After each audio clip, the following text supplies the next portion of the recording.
ਤੇ ਵਿਸਾਖੀ ਦਾ ਦਿਨ ਜਿਹੜਾ ਹੈ ਧੰਨ ਗੁਰੂ ਅਮਰਦਾਸ ਜੀ ਪਾਤਸ਼ਾਹ ਜੀ ਦੇ ਆਦੇਸ਼ ਦੇ ਉੱਤੇ ਗੋਂਦਵਾਲ ਸਾਹਿਬ ਦੀ ਧਰਤੀ ਦੇ ਉੱਤੇ ਮਨਾਉਣਾ ਪ੍ਰਾਰੰਭ ਹੋਇਆ।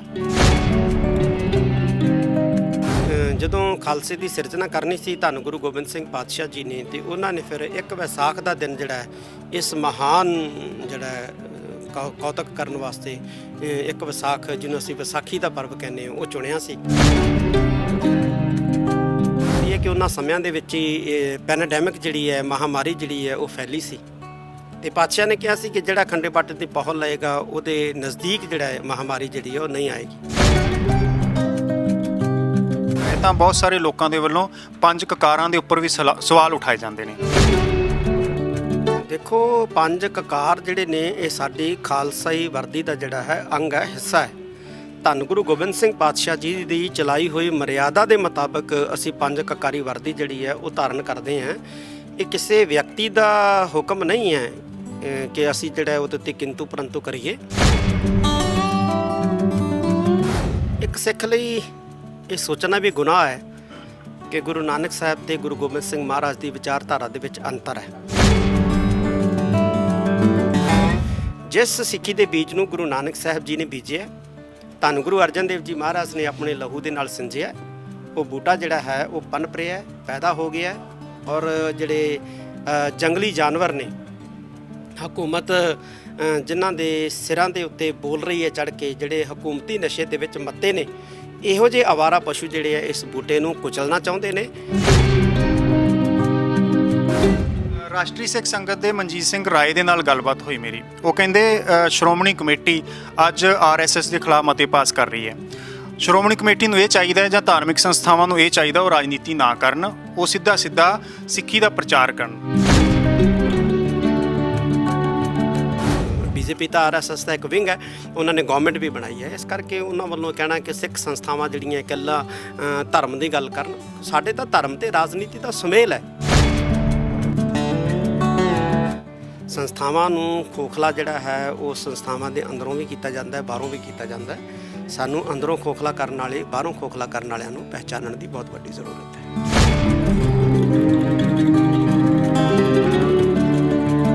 ਵਾਹਿਗੁਰੂ ਜੀ ਕਾ ਖਾਲਸਾ, ਵਾਹਿਗੁਰੂ ਜੀ ਕੀ ਫਤਿਹ। ਜਗਬਾਣੀ ਤੇ ਦਰਸ਼ਨ TV ਵੇਖ ਰਹੇ ਸਾਰੇ ਦਰਸ਼ਕਾਂ ਦਾ ਤਹਿ ਦਿਲੋਂ ਸਵਾਗਤ। ਮੈਂ ਰਣਦੀਪ ਸਿੰਘ।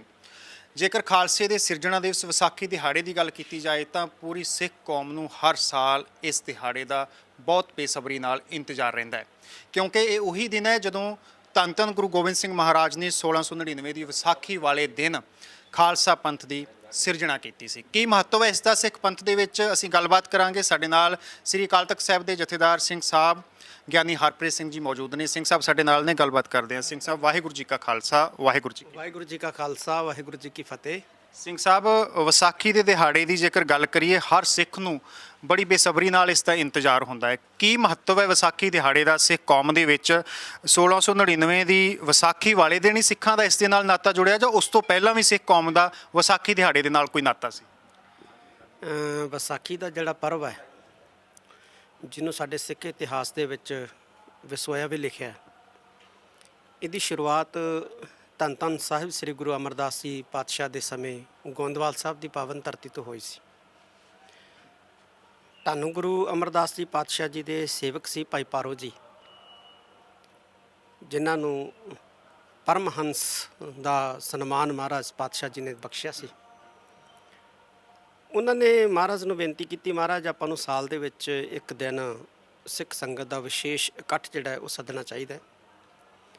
ਇਹਦੇ ਨਾਲ ਜਦੋਂ ਉੱਤਰ ਪੂਰਬ ਦੱਖਣ ਪੱਛਮ ਦੇ ਸਿੱਖ ਜਿਹੜੇ ਇੱਕ ਦਿਨ ਇਕੱਠੇ ਹੋਣਗੇ ਜੋੜ ਮੇਲ ਮਨਾਉਣ ਵਾਸਤੇ, ਸਿੱਖਾਂ 'ਚ ਭਰਾਤਰੀ ਭਾਵ ਪੈਦਾ ਹੋਊਗਾ, ਸਿੱਖਾਂ 'ਚ ਜਾਣਕਾਰੀਆਂ ਵਧਣਗੀਆਂ, ਗਿਆਨ ਦੇ ਵਿੱਚ ਇਜ਼ਾਫਾ ਹੋਏਗਾ, ਇੱਕ ਦੂਸਰੇ ਨਾਲ ਨੇੜਤਾ ਵਧੇਗੀ, ਇੱਕ ਦੂਸਰੇ ਦੀ ਖੇਤੀ ਵਪਾਰ ਦੇ ਢੰਗਾਂ ਤਰੀਕਿਆਂ ਤੋਂ ਜਾਣੂ ਹੋਣ ਦਾ ਸਿੱਖਾਂ ਨੂੰ ਮੌਕਾ ਮਿਲੂਗਾ।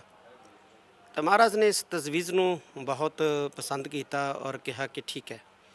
ਤਾਂ ਉਸ ਵਕਤ ਫਿਰ ਇੱਕ ਵਿਸਾਖ ਦਾ ਦਿਨ ਜਿਹੜਾ ਉਹ ਮੁਕਰਰ ਕੀਤਾ ਗਿਆ ਸੀ, ਤੇ ਵਿਸਾਖੀ ਦਾ ਦਿਨ ਜਿਹੜਾ ਹੈ ਧੰਨ ਗੁਰੂ ਅਮਰਦਾਸ ਜੀ ਪਾਤਸ਼ਾਹ ਜੀ ਦੇ ਆਦੇਸ਼ ਦੇ ਉੱਤੇ ਗੋਂਦਵਾਲ ਸਾਹਿਬ ਦੀ ਧਰਤੀ ਦੇ ਉੱਤੇ ਮਨਾਉਣਾ ਪ੍ਰਾਰੰਭ ਹੋਇਆ। ਉਸ ਤੋਂ ਬਾਅਦ ਧੰਨ ਗੁਰੂ ਅਰਜਨ ਦੇਵ ਜੀ ਮਹਾਰਾਜ ਦੇ ਸਮੇਂ ਦੀਵਾਲੀ ਦਾ ਜੋੜ ਮੇਲ ਪ੍ਰਾਰੰਭ ਹੋਇਆ। ਤਾਂ ਜਿੱਥੇ ਵੀ ਗੁਰੂ ਕਾਲ ਦੇ ਵਿੱਚ ਗੁਰੂ ਪਾਤਸ਼ਾਹ ਜੀ ਮੌਜੂਦ ਹੁੰਦੇ ਸਨ, ਉੱਥੇ ਹੀ ਵਿਸਾਖੀ ਦਾ ਪਰਬ ਜਿਹੜਾ ਹੈ ਉਹ ਮਨਾਇਆ ਜਾਂਦਾ ਸੀ। ਜੇ ਗੁਰੂ ਹਰਗੋਬਿੰਦ ਸਾਹਿਬ ਭਾਈ ਕੀ ਡਰੋਲੀ ਹੈ ਤੇ ਭਾਈ ਕੀ ਡਰੋਲੀ ਵਿਸਾਖੀ ਮਨਾਈ ਗਈ, ਤੇ ਜੇ ਧੰਨ ਗੁਰੂ ਹਰਰਾਏ ਸਾਹਿਬ ਸੱਚੇ ਪਾਤਸ਼ਾਹ ਕਰਤਾਰਪੁਰ ਹੈ ਜਾਂ ਕੀਰਤਪੁਰ ਸਾਹਿਬ ਹੈ, ਤੇ ਉੱਥੇ ਵਿਸਾਖੀ ਮਨਾਈ ਗਈ। ਤਾਂ ਇਸੇ ਤਰ੍ਹਾਂ ਹੀ ਜਦੋਂ ਖਾਲਸੇ ਦੀ ਸਿਰਜਣਾ ਕਰਨੀ ਸੀ ਧੰਨ ਗੁਰੂ ਗੋਬਿੰਦ ਸਿੰਘ ਪਾਤਸ਼ਾਹ ਜੀ ਨੇ, ਤੇ ਉਹਨਾਂ ਨੇ ਫਿਰ ਇੱਕ ਵਿਸਾਖ ਦਾ ਦਿਨ ਜਿਹੜਾ ਹੈ ਇਸ ਮਹਾਨ ਜਿਹੜਾ ਕੌਤਕ ਕਰਨ ਵਾਸਤੇ ਇੱਕ ਵਿਸਾਖ, ਜਿਹਨੂੰ ਅਸੀਂ ਵਿਸਾਖੀ ਦਾ ਪਰਬ ਕਹਿੰਦੇ ਹਾਂ, ਉਹ ਚੁਣਿਆ ਸੀ। ਤੇ ਇੱਕ ਵਿਸਾਖੀ ਵਾਲੇ ਦਿਨ 1699 ਨੂੰ ਸ੍ਰੀ ਅਨੰਦਪੁਰ ਸਾਹਿਬ ਦੀ ਪਾਵਨ ਧਰਤੀ ਦੇ ਉੱਤੇ ਇਕੱਠ ਹੋਇਆ ਸੀ, ਜਿਹਦੇ ਵਿੱਚ ਪਾਤਸ਼ਾਹ ਧੰਨ ਗੁਰੂ ਗੋਬਿੰਦ ਸਿੰਘ ਮਹਾਰਾਜ ਨੇ 5 ਪਿਆਰਿਆਂ ਦੀ ਚੋਣ ਕੀਤੀ। 5 ਪਿਆਰਿਆਂ ਨੂੰ ਖੰਡੇ ਬਾਟੇ ਦੀ ਪੌਲ ਛਕਾਈ, ਫਿਰ 5 ਪਿਆਰੇ ਸਾਹਿਬਾਨ ਪਾਸੋਂ ਆਪ ਅੰਮ੍ਰਿਤ ਛਕਿਆ ਸੀ। ਤਖ਼ਤ ਸ੍ਰੀ ਦਮਦਮਾ ਸਾਹਿਬ ਦੀ ਵਿਸਾਖੀ ਦਾ ਮਹੱਤਵ ਇਸ ਕਰਕੇ ਹੈ ਕਿਉਂਕਿ ਇੱਥੇ ਜਦੋਂ ਧੰਨ ਗੁਰੂ ਗੋਬਿੰਦ ਸਿੰਘ ਮਹਾਰਾਜ ਦਾ ਮੁਕਾਮ ਸੀ ਤਾਂ ਵਿਸਾਖੀ ਦਾ ਪਰਬ ਆਇਆ 1706 ਦੇ ਵਿੱਚ। ਤੇ ਇੱਥੇ ਧੰਨ ਗੁਰੂ ਗੋਬਿੰਦ ਸਿੰਘ ਪਾਤਸ਼ਾਹ ਜੀ ਦੀ ਮੌਜੂਦਗੀ ਦੇ ਵਿੱਚ ਵਿਸਾਖੀ ਦਾ ਪਰਬ ਜਿਹੜਾ ਬਹੁਤ ਵੱਡੀ ਸ਼ਰਧਾ ਭਾਵਨਾ ਤੇ ਉਤਸ਼ਾਹ ਸਹਿਤ ਮਨਾਇਆ ਗਿਆ। ਔਰ ਇਹ ਵੀ ਇਤਿਹਾਸ ਦੇ ਵਿੱਚ ਜਾਣਕਾਰੀ ਮਿਲਦੀ ਹੈ ਕਿ ਉਹਨਾਂ ਸਮਿਆਂ ਦੇ ਵਿੱਚ ਹੀ ਪੈਨੇਡੈਮਿਕ ਜਿਹੜੀ ਹੈ, ਮਹਾਮਾਰੀ ਜਿਹੜੀ ਹੈ ਉਹ ਫੈਲੀ ਸੀ, ਤੇ ਪਾਤਸ਼ਾਹ ਨੇ ਕਿਹਾ ਸੀ ਕਿ ਜਿਹੜਾ ਖੰਡੇ ਬਾਟੇ ਦੀ ਪਹੁਲ ਲਏਗਾ ਉਹਦੇ ਨਜ਼ਦੀਕ ਜਿਹੜਾ ਹੈ ਮਹਾਮਾਰੀ ਜਿਹੜੀ ਹੈ ਉਹ ਨਹੀਂ ਆਏਗੀ। ਤੇ ਇੱਥੇ ਖਾਲਸਾ ਸਾਜਨਾ ਦਿਵਸ ਵਿਸਾਖੀ ਦਾ ਜਦੋਂ ਧੰਨ ਗੁਰੂ ਗੋਬਿੰਦ ਸਿੰਘ ਮਹਾਰਾਜ ਦੀ ਹਯਾਤੀ ਦੇ ਵਿੱਚ ਇਹ ਪਰਬ ਮਨਾਇਆ ਗਿਆ, ਤੇ ਹਜ਼ਾਰਾਂ ਨਹੀਂ ਬਲਕਿ ਲੱਖਾਂ ਦੀ ਤਾਦਾਦ ਵਿੱਚ ਉਸ ਵਕਤ ਇੱਥੇ ਸੰਗਤਾਂ ਹਾਜ਼ਰੀਨ ਹੋਈਆਂ ਸੀ। ਖੰਡੇ ਬਾਟੇ ਦਾ ਅੰਮ੍ਰਿਤ ਸੰਚਾਰ ਹੋਇਆ ਸੀ। ਧੰਨ ਗੁਰੂ ਗੋਬਿੰਦ ਸਿੰਘ ਪਾਤਸ਼ਾਹ ਜੀ ਆਪ 5 ਪਿਆਰੇ ਸਾਹਿਬਾਨ ਦੇ ਵਿੱਚ ਜਿਹੜੇ ਉਹ ਸ਼ਾਮਲ ਹੋਏ ਸਨ ਇਸ ਤਖ਼ਤ ਸ੍ਰੀ ਦਮਦਮਾ ਸਾਹਿਬ ਦੀ ਧਰਤੀ ਤੇ। ਤੇ ਉਦੋਂ ਤੋਂ ਹੀ ਤਖ਼ਤ ਸ੍ਰੀ ਦਮਦਮਾ ਸਾਹਿਬ ਦੇ ਮੁਕਾਮ ਦੇ ਉੱਤੇ ਵੀ ਇਹ ਜਿਹੜਾ ਵਿਸਾਖੀ ਦਾ ਪਰਬ ਹੈ, ਜਿਹਨੂੰ ਅਸੀਂ ਖਾਲਸਾ ਸਾਜਨਾ ਦਿਵਸ ਦੇ ਨਾਂ ਨਾਲ ਸਨਮਾਨ ਦਿੰਦੇ ਹਾਂ, ਇਹ ਹਰ ਸਾਲ ਹੀ ਮਨਾਇਆ ਜਾਂਦਾ ਹੈ। ਸ੍ਰੀ ਅਨੰਦਪੁਰ ਸਾਹਿਬ ਦੀ ਪਾਵਨ ਪਵਿੱਤਰ ਧਰਤੀ ਤੇ ਧੰਨ ਗੁਰੂ ਗੋਬਿੰਦ ਸਿੰਘ ਮਹਾਰਾਜ ਨੇ ਪਰੇ ਦੀਵਾਨ ਦੇ ਵਿੱਚ ਮੰਗ ਕੀਤੀ, ਮੈਨੂੰ ਇੱਕ ਸਿਰ ਚਾਹੀਦਾ ਹੈ। 5 ਸਿਰ ਸਿੱਖਾਂ ਨੇ ਗੁਰੂ ਸਾਹਿਬ ਨੂੰ ਭੇਟ ਕੀਤੇ, ਖੰਡੇ ਬਾਟੇ ਦੀ ਪੌਲ ਛਕਾਈ, 5 ਕਕਾਰਾਂ ਦੀ ਜਿਹੜੀ ਵਰਦੀ ਸੀ ਉਹ ਸਾਨੂੰ ਧਾਰਨ ਕਰਵਾਈ। ਜੇਕਰ ਗੱਲ ਕਰੀਏ ਅੱਜ ਵੀ, ਜੇਕਰ ਅਸੀਂ ਕਹਿੰਦੇ ਹਾਂ ਤਾਂ ਹਰ ਸਿੱਖ ਨੂੰ ਇਹ ਕਿਹਾ ਜਾਂਦਾ ਹੈ ਖੰਡੇ ਬਾਟੇ ਦੀ ਪੌਲ ਛਕੋ, ਸਿੰਘ ਸਜੋ, ਗੁਰੂ ਵਾਲੇ ਬਣੋ। ਵਿਸਾਖੀ ਤੋਂ ਪਹਿਲਾਂ 1699 ਦੀ ਵਿਸਾਖੀ ਤੋਂ ਪਹਿਲਾਂ ਜਦੋਂ ਖੰਡੇ ਬਾਟੇ ਦੀ ਪੌਲ ਨਹੀਂ ਸੀ, ਉਸ ਸਮੇਂ ਸਿੱਖੀ ਦੇ ਵਿੱਚ ਪ੍ਰਵੇਸ਼ ਕਰਨ ਦਾ ਕੀ ਤਰੀਕਾ ਸੀ? ਜੇਕਰ ਕਿਸੇ ਨੇ ਸਿੱਖ ਬਣਨਾ ਹੁੰਦਾ ਸੀ, ਉਹ ਕਿਹੜੇ ਢੰਗ ਦੇ ਨਾਲ ਸਿੱਖੀ ਦੇ ਵਿੱਚ ਪ੍ਰਵੇਸ਼ ਕਰਦਾ ਸੀ? ਭਾਈ ਗੁਰਦਾਸ ਜੀ ਦਾ ਹਵਾਲਾ ਮਿਲਦਾ ਹੈ, ਚਰਨ ਧੋਏ ਰਹਿਰਾਸ ਕਰ ਚਰਨਾਮਰਤ ਸਿੱਖਾਂ ਪਿਲਾਇਆ। ਤੇ ਉਦੋਂ ਚਰਨਾਮਰਤ ਜਿਹੜਾ ਹੈ ਉਹ ਪਿਲਾਇਆ ਜਾਂਦਾ ਸੀ, ਔਰ ਸਿੱਖੀ ਦੇ ਵਿੱਚ ਪ੍ਰਵੇਸ਼ ਜਿਹੜਾ ਹੈਗਾ ਹੁੰਦਾ ਸੀ, ਜਿਹੜਾ ਚਰਨਾਮਰਤ ਜਿਹੜਾ ਛਕਦਾ ਸੀ। ਧੰਨ ਗੁਰੂ ਗੋਬਿੰਦ ਸਿੰਘ ਪਾਤਸ਼ਾਹ ਜੀ ਨੇ ਖੰਡੇ ਬਾਟੇ ਦੀ ਪਹੁਲ ਜਿਹੜੀ ਹੈ ਉਹ ਸਭ ਤੋਂ ਪਹਿਲਾਂ 5 ਪਿਆਰੇ ਸਾਹਿਬਾਨ ਨੂੰ ਛਕਾਈ ਸੀ। 5 ਪਿਆਰੇ ਸਾਹਿਬਾਨ ਦੀ ਸਾਜਨਾ ਕੀਤੀ ਸੀ। ਫਿਰ 5 ਪਿਆਰਿਆਂ ਪਾਸੋਂ ਆਪ ਅੰਮ੍ਰਿਤ ਦੀ ਦਾਤ ਪ੍ਰਾਪਤ ਕਰਕੇ ਉਹਨਾਂ ਨੇ ਖੰਡੇ ਬਾਟੇ ਦੀ ਪਹੁਲ, ਖੰਡੇ ਬਾਟੇ ਦੇ ਅੰਮ੍ਰਿਤ ਦੀ ਮਰਿਆਦਾ ਜਿਹੜੀ ਹੈ ਉਹ ਸਥਾਪਿਤ ਕੀਤੀ, ਜਿਹੜੀ ਪੰਥ ਦੇ ਵਿੱਚ ਜਿਹੜੀ ਹੈ ਜਾਰੀ ਹੈ ਔਰ ਜੁਗਾਂ ਜੁਗਾਂ ਤੱਕ ਜਾਰੀ ਰਹੇਗੀ। ਜੇਕਰ ਅੱਜ ਗੱਲ ਕੀਤੀ ਜਾਏ ਤਾਂ ਬਹੁਤ ਸਾਰੇ ਲੋਕਾਂ ਦੇ ਵੱਲੋਂ 5 ਕਕਾਰਾਂ ਦੇ ਉੱਪਰ ਵੀ ਸਵਾਲ ਉਠਾਏ ਜਾਂਦੇ ਨੇ। ਕੋਈ ਕਹਿੰਦਾ ਜੀ ਦਸਤਾਰ ਦੀ ਕੀ ਲੋੜ ਹੈ, ਕੋਈ ਇੱਥੋਂ ਤੱਕ ਕਹਿ ਦਿੰਦਾ ਹੁਣ ਕਕਾਰਾਂ ਦੀ ਕੀ ਜ਼ਰੂਰਤ ਹੈ। ਉਸ ਸਮੇਂ ਜੰਗਾਂ ਯੁੱਧਾਂ ਦਾ ਸਮਾਂ ਸੀ ਤਾਂ ਗੁਰੂ ਸਾਹਿਬ ਨੇ ਕਿਰਪਾਨ ਪਹਿਨਾਈ। ਅੱਜ ਤਾਂ ਇਹ ਵੀ ਸਵਾਲ ਕੀਤੇ ਜਾਂਦੇ ਨੇ ਕਿ ਕਿਰਪਾਨਾਂ ਵੱਡੀਆਂ ਪਹਿਨੀਆਂ ਜਾਂਦੀਆਂ ਸੀ, ਅੱਜ ਛੋਟੀ ਕਿਰਪਾਨ ਪਹਿਨੀ ਜਾਂਦੀ ਹੈ। ਤੁਹਾਨੂੰ ਕੀ ਲੱਗਦਾ ਹੈ ਅੱਜ ਦੇ ਜ਼ਮਾਨੇ ਦੇ ਵਿੱਚ ਕਿੰਨੀ ਕੁ ਜ਼ਰੂਰਤ ਮਹਿਸੂਸ ਕੀਤੀ ਜਾਣੀ ਚਾਹੀਦੀ ਹੈ? ਦੇਖੋ 5 ਕਕਾਰ ਜਿਹੜੇ ਨੇ ਇਹ ਸਾਡੀ ਖਾਲਸਾਈ ਵਰਦੀ ਦਾ ਜਿਹੜਾ ਹੈ ਅੰਗ ਹੈ, ਹਿੱਸਾ ਹੈ। ਧੰਨ ਗੁਰੂ ਗੋਬਿੰਦ ਸਿੰਘ ਪਾਤਸ਼ਾਹ ਜੀ ਦੀ ਚਲਾਈ ਹੋਈ ਮਰਿਆਦਾ ਦੇ ਮੁਤਾਬਕ ਅਸੀਂ 5 ਕਕਾਰੀ ਵਰਦੀ ਜਿਹੜੀ ਹੈ ਉਹ ਧਾਰਨ ਕਰਦੇ ਹਾਂ। ਇਹ ਕਿਸੇ ਵਿਅਕਤੀ ਦਾ ਹੁਕਮ ਨਹੀਂ ਹੈ ਕਿ ਅਸੀਂ ਜਿਹੜਾ ਉਹਦੇ ਉੱਤੇ ਕਿੰਤੂ ਪਰੰਤੂ ਕਰੀਏ। ਇਹ ਧੰਨ ਗੁਰੂ ਗੋਬਿੰਦ ਸਿੰਘ ਪਾਤਸ਼ਾਹ ਜੀ ਦਾ ਹੁਕਮ ਹੈ ਕਿ ਜਿਹਨੇ ਖੰਡੇ ਬਾਟੇ ਦੀ ਪਹੁਲ ਛਕ ਲਈ ਹੈ ਉਹਨੇ 5 ਕਕਾਰੀ ਵਰਦੀ ਦੀ ਰਹਿਤ ਨੂੰ ਜਿਹੜਾ ਹੈ ਆਪਣੇ ਅੰਗ ਸੰਗ ਪਾਲਣਾ ਹੈ। ਔਰ ਖਾਲਸਾ ਜਿਹੜਾ ਸ਼ਰਧਾਵਾਨ ਹੈ ਧੰਨ ਗੁਰੂ ਗੋਬਿੰਦ ਸਿੰਘ ਪਾਤਸ਼ਾਹ ਜੀ 'ਤੇ ਭਰੋਸਾ ਰੱਖਦਾ ਹੈ, ਖੰਡੇ ਬਾਟੇ ਦੇ ਅੰਮ੍ਰਿਤ ਦੇ ਉੱਤੇ ਨਿਸ਼ਚਾ ਰੱਖਦਾ ਹੈ, ਉਹ 5 ਕਕਾਰੀ ਵਰਦੀ ਦੇ ਉੱਤੇ ਵੀ ਭਰੋਸਾ ਰੱਖਦਾ ਹੈ ਔਰ 5 ਕਕਾਰੀ ਵਰਦੀ ਦਾ ਵੀ ਧਾਰਨੀ ਬਣਨ ਦਾ ਯਤਨ ਕਰਦਾ ਹੈ। ਔਰ 5 ਕਕਾਰੀ ਜਿਹੜੀ ਸਾਡੀ ਰਹਿਤ ਹੈ, ਵਰਦੀ ਹੈ, ਉਹ ਉਸ ਵਕਤ ਵੀ ਸਾਰਥਕ ਸੀ ਜਦੋਂ ਧੰਨ ਗੁਰੂ ਗੋਬਿੰਦ ਸਿੰਘ ਮਹਾਰਾਜ ਨੇ ਇਹਨਾਂ ਨੂੰ ਧਾਰਨ ਕਰਨਾ ਜ਼ਰੂਰੀ ਕਰਾਰ ਦਿੱਤਾ ਸੀ। ਅੱਜ ਵੀ ਸਾਰਥਕ ਹੈ ਔਰ ਆਉਣ ਵਾਲੇ ਹਜ਼ਾਰਾਂ ਸਾਲਾਂ ਬਾਅਦ ਵੀ ਇਹਨੇ ਸਾਰਥਕ ਹੀ ਰਹਿਣਾ। ਇਹ ਹਰ ਬੰਦੇ ਦਾ ਆਪਣਾ ਆਪਣਾ ਨਜ਼ਰੀਆ ਹੈਗਾ ਤੇ ਆਪਣੇ ਆਪਣੇ ਨਜ਼ਰੀਏ ਤੋਂ ਬੰਦਾ ਸੋਚਦਾ ਹੈ, ਕਈ ਵਾਰੀ ਗਲਤ ਸੋਚਦਾ ਹੈ, ਪਰ ਸ਼ਰਧਾਵਾਨ ਸਿੱਖ ਲਈ 5 ਕਕਾਰੀ ਵਰਦੀ ਦੀ ਮਹੱਤਤਾ ਪਹਿਲੋਂ ਵੀ ਸੀ, ਅੱਜ ਵੀ ਹੈ ਔਰ ਹਮੇਸ਼ਾ ਰਹੇਗੀ। ਸਿੰਘ ਸਾਹਿਬ, ਕੁਝ ਲੋਕਾਂ ਦੇ ਵੱਲੋਂ ਨਾ ਇੱਕ ਟਪਲਾ ਵੀ ਖਾਧਾ ਜਾਂਦਾ ਹੈ। ਉਹ ਕਹਿੰਦੇ ਨੇ ਅਸੀਂ ਤਾਂ ਗੁਰੂ ਨਾਨਕ ਸਾਹਿਬ ਦੀ ਸਿੱਖ ਠੀਕ ਆ, ਕਿਉਂਕਿ ਗੁਰੂ ਨਾਨਕ ਸਾਹਿਬ ਸੋਚਦੇ ਨੇ ਕਿ ਸ਼ਾਂਤਮਈ ਤਰੀਕਾ ਅਪਣਾਇਆ ਸੀ ਉਹਨਾਂ ਨੇ। ਇੱਥੋਂ ਤੱਕ ਉਹ ਉਸ ਸਮੇਂ ਵੀ ਸ਼ਾਇਦ ਉਂਗਲਾਂ ਉੱਠੀਆਂ ਜਦੋਂ ਗੁਰੂ ਹਰਗੋਬਿੰਦ ਸਾਹਿਬ ਨੇ ਮੀਰੀ ਪੀਰੀ ਨੇ ਕਿਰਪਾਨਾਂ ਪਹਿਨੀਆਂ। ਫਿਰ ਜਦੋਂ ਧੰਨ ਗੁਰੂ ਗੋਬਿੰਦ ਸਿੰਘ ਮਹਾਰਾਜ ਨੇ 5 ਸਿਰਾਂ ਦੀ ਮੰਗ ਕੀਤੀ, ਉਸ ਸਮੇਂ ਵੀ ਜਿਹੜੇ ਲੋਕ ਸੀ ਉਹਨਾਂ ਵੱਲੋਂ ਕੁਝ ਸਵਾਲ ਉਠਾਏ ਗਏ ਹੋਣਗੇ। ਅੱਜ ਵੀ ਲੋਕ ਇਹ ਸਵਾਲ ਉਠਾਉਂਦੇ ਨੇ ਕਿ ਉਸ ਸਮੇਂ ਜ਼ਰੂਰਤ ਸੀ ਇਸ ਦੀ, ਅੱਜ ਅਸੀਂ ਗੁਰੂ ਨਾਨਕ ਸਾਹਿਬ ਦੀ ਸਿੱਖ ਠੀਕ ਹਾਂ। ਤੁਹਾਨੂੰ ਕੀ ਲੱਗਦਾ ਕਿ ਗੁਰੂ ਨਾਨਕ ਸਾਹਿਬ ਦੀ ਵਿਚਾਰਧਾਰਾ ਦੇ ਵਿੱਚ ਜਾਂ ਗੁਰੂ ਹਰਗੋਬਿੰਦ ਸਾਹਿਬ ਦੀ ਜਾਂ ਗੁਰੂ ਗੋਬਿੰਦ ਸਿੰਘ ਮਹਾਰਾਜ ਦੀ ਵਿਚਾਰਧਾਰਾ ਦੇ ਵਿੱਚ ਕੋਈ ਅੰਤਰ ਹੈ? ਜਿਹੜੇ ਲੋਕ ਇਹ ਸੋਚਦੇ ਨੇ ਕਿ ਗੁਰੂ ਨਾਨਕ ਸਾਹਿਬ ਦੀ ਵਿਚਾਰਧਾਰਾ ਕੁਝ ਹੋਰ ਸੀ, ਗੁਰੂ ਹਰਗੋਬਿੰਦ ਸਾਹਿਬ ਦੀ ਵਿਚਾਰਧਾਰਾ ਕੁਝ ਹੋਰ ਸੀ, ਗੁਰੂ ਗੋਬਿੰਦ ਸਿੰਘ ਜੀ ਦੀ ਕੁਝ ਹੋਰ ਸੀ, ਉਹਨਾਂ ਨੂੰ ਕੀ ਕਹਿਣਾ ਚਾਹੋਗੇ? ਇੱਕ ਸਿੱਖ ਲਈ ਇਹ ਸੋਚਣਾ ਵੀ ਗੁਨਾਹ ਹੈ ਕਿ ਗੁਰੂ ਨਾਨਕ ਸਾਹਿਬ ਤੇ ਗੁਰੂ ਗੋਬਿੰਦ ਸਿੰਘ ਮਹਾਰਾਜ ਦੀ ਵਿਚਾਰਧਾਰਾ ਦੇ ਵਿੱਚ ਅੰਤਰ ਹੈ। ਗੁਰੂ ਨਾਨਕ ਸਾਹਿਬ ਤੇ ਗੁਰੂ ਗੋਬਿੰਦ ਸਿੰਘ ਮਹਾਰਾਜ ਦੀ ਵਿਚਾਰਧਾਰਾ ਦੇ ਵਿੱਚ ਕੋਈ ਅੰਤਰ ਨਹੀਂ ਹੈ।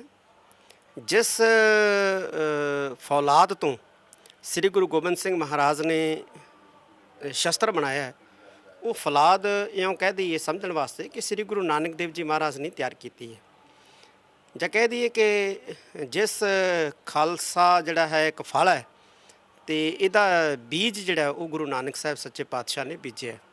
ਇਸ ਕਰਕੇ ਧੰਨ ਗੁਰੂ ਨਾਨਕ ਸਾਹਿਬ ਸੱਚੇ ਪਾਤਸ਼ਾਹ ਤੇ ਗੁਰੂ ਗੋਬਿੰਦ ਸਿੰਘ ਮਹਾਰਾਜ ਦੇ ਵਿਚਾਰਧਾਰਾ ਦੇ ਵਿੱਚ ਕੋਈ ਵੀ ਰਾਈ ਦੇ ਦਾਣੇ ਜਿੰਨਾ ਵੀ ਜਿਹੜਾ ਹੈ ਉਹ ਅੰਤਰ ਨਹੀਂ ਹੈ। ਧੰਨ ਗੁਰੂ ਨਾਨਕ ਸਾਹਿਬ ਜੀ ਦਾ ਇੱਕ ਸ਼ਬਦ ਅਸੀਂ ਪੜ੍ਹਦੇ ਹਾਂ ਜਿਹਦੇ ਵਿੱਚ ਮਹਾਰਾਜ ਕਹਿੰਦੇ ਨੇ, ਜਾਓ ਤੋ ਪ੍ਰੇਮ ਖੇਲਣ ਕਾ ਚਾਓ, ਸਿਰ ਤਰਤਲੀ ਗਲੀ ਮੇਰੀ ਆਓ, ਇਤ ਮਾਰਗ ਪੈਰ ਤਰੀਜਾ, ਸਿਰ ਤੀਜਾ ਕਾਨ ਨਾ ਕੀਜੈ। ਜਿਵੇਂ ਤੁਸੀਂ ਕਿਹਾ ਕਿ ਗੁਰੂ ਹਰਗੋਬਿੰਦ ਸਾਹਿਬ ਮਹਾਰਾਜ ਵੇਲੇ ਵੀ ਜਿਹੜਾ ਜਦੋਂ ਉਹਨਾਂ ਨੇ ਮੀਰੀ ਪੀਰੀ ਦੀਆਂ 2 ਤਲਵਾਰਾਂ ਧਾਰਨ ਕੀਤੀਆਂ ਤੇ ਸ਼ੰਕੇ ਜਿਹੜੇ ਆ ਉਹ ਉਠਾਏ ਸੀ। ਕੁਝ ਸਿੱਖਾਂ ਨੇ ਕਿਹਾ ਸੀ ਕਿ ਗੁਰੂ ਹਰਗੋਬਿੰਦ ਸਾਹਿਬ ਸੱਚੇ ਪਾਤਸ਼ਾਹ ਪਹਿਲੇ ਗੁਰੂ ਸਾਹਿਬਾਨ ਵੱਲੋਂ ਸਥਾਪਿਤ ਮਰਿਆਦਾ ਦੇ ਉਲਟ ਜਿਹੜਾ ਉਹ ਕਾਰਜ ਕਰ ਰਹੇ ਨੇ।